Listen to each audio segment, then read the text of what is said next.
It's unbelievable, but I managed to catch the flu twice within a 4 weeks period.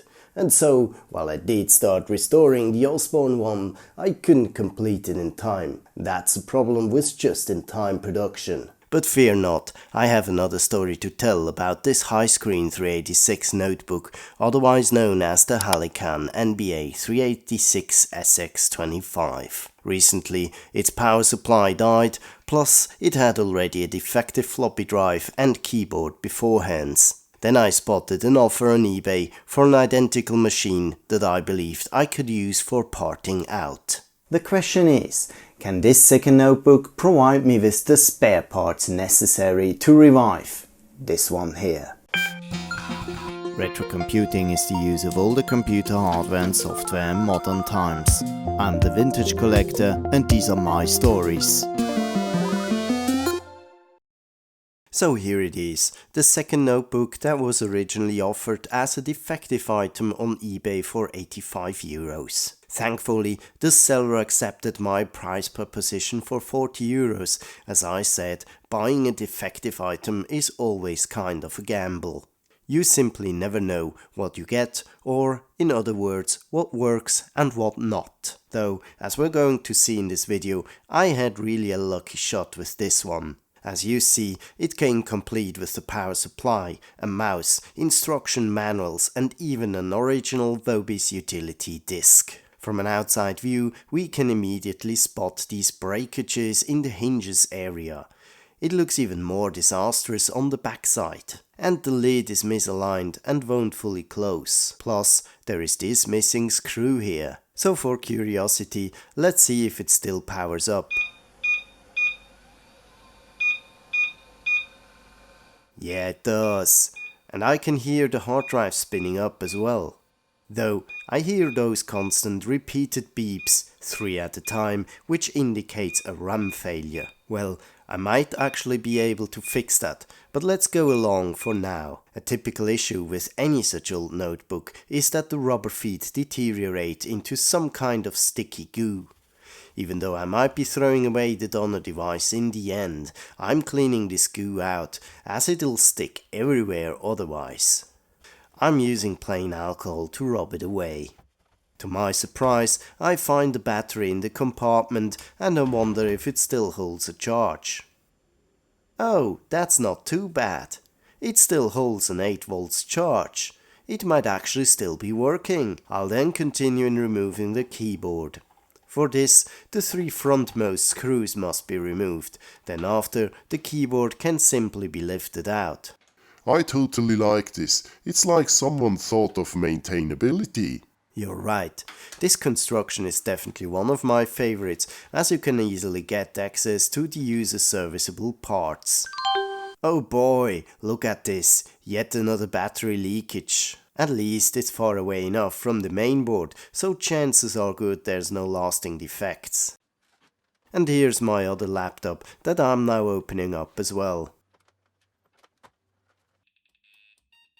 It as well seems to suffer from a dead CMOS battery, so I'm gonna care about this one as well. So that makes a keyboard to replace, a floppy drive to replace, and a CMOS battery to replace.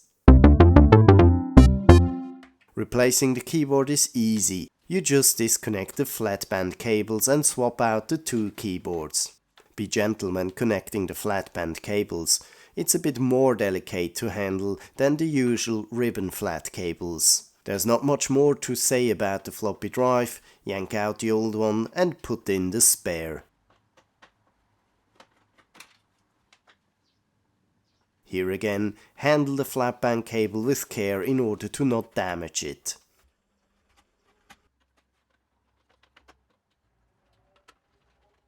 Then I'm replacing the CMOS battery. The old connector was previously replaced by BREP or patch wires, with the battery side cables being extended by female sockets.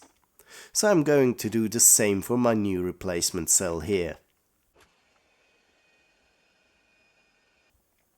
Upon installation, I can measure the voltage, and as expected, I get to see the 3.7 volts needed. Then it's time to put everything back together.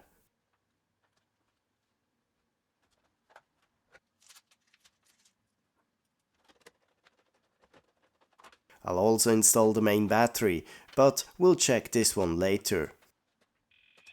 In the BIOS, I will first configure the hard drive.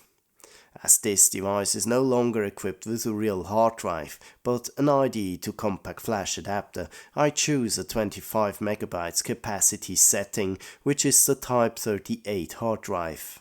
This was previously documented as a Type 49 hard drive on this sticker, but since I replaced the flash card with a more period correct 30 MB flash drive, I'm gonna reprint a replacement sticker.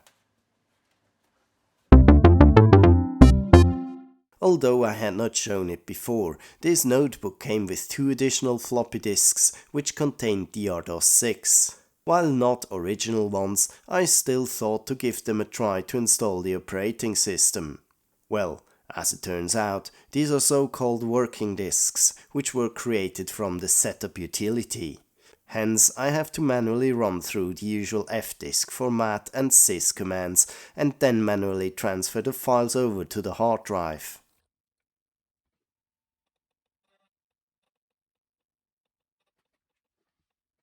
Interesting to note is the license message, which indicates this was actually an OEM version of DRDOS licensed to Vobis. I should probably take some backups using ImageDisk in order to preserve this, as I'm not sure that any such copy exists on WinWorldPC.com. Also worthwhile exploring is said original utility disk, which was included with this system. There's an install.bat batch file, which hopefully does what it promises to do. Let's run it, shall we?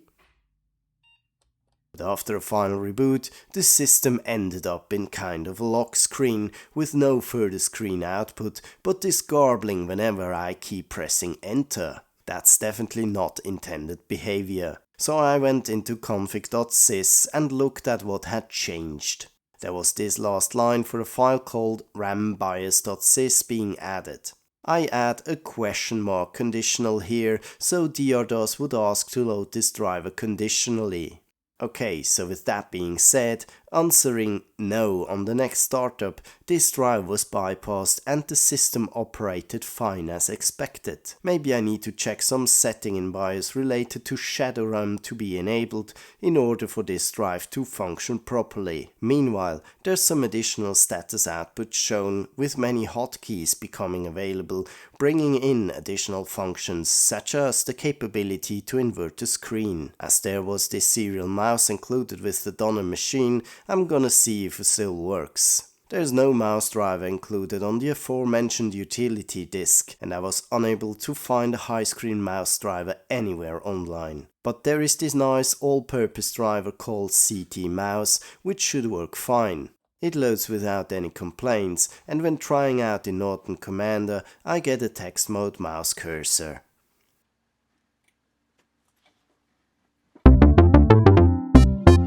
I'm not gonna install Microsoft Windows onto this machine, as there is anyway not much room on it, given the cap-limited 25 MB flash drive. But why not put a bigger flash drive in? What was the get-go capacity in this device anyway? Let's check some Vobis ads, the earliest of which I could find from July 1991, where this machine was advertised with a 20 MHz 386SX CPU, 2 MB of RAM and a 40 MB hard drive. Interestingly enough, the still frame shows Microsoft Windows, but this system would barely accommodate a Windows 3.0 installation. This system was originally advertised with bundled software being DRDOS 5 or MS-DOS 5, Lotus Magellan, which was a file indexing tool, and Waze 1.0, which was a dictionary and database multi-tool. The price, a stunning 4,732 Deutschmark, or present day 4,182 euros equivalent. I found other ads of early 1993 where the 25 MHz machine, still with 2 MB of RAM but this time a 60 MB hard drive, was offered for 1,999 Deutschmark. And by the end of 1993, the machine sold for 1,599 Deutschmark, which is equivalent to 1,299 euros on the present day. I also found the mouse in a mid-1993 advertisement, selling for 49 Deutschmark, which equals to 39 euros today.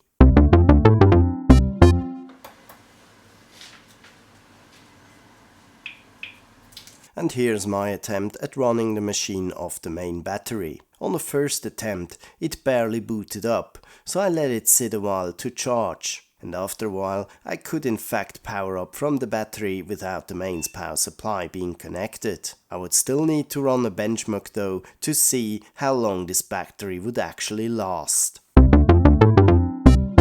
And this concludes my restoration of this High-Screen 386 notebook. Not only could I fix the keyboard, but I scored also a battery, another power supply, a working floppy drive, the instruction manual, this original utility disc, and even a matching serial mouse. Sure, it's just an everyday notebook, which was sold under different brands around the globe. In the German-speaking area of Europe, Vobis sold this under the High-Screen brand. The reason I own this machine is for one that I like the design with the left-sided hinge. This is what in my opinion gives it a very lightweight appearance. And secondly, this machine was manufactured by Halican, otherwise known as Chaplet Systems, of which I happen to own this other machine here, which strikes a remarkable resemblance to the Toshiba T3100. But that's a story for another time and another video. Give me a thumbs up if you like this video. As always, thanks for watching and see you next time.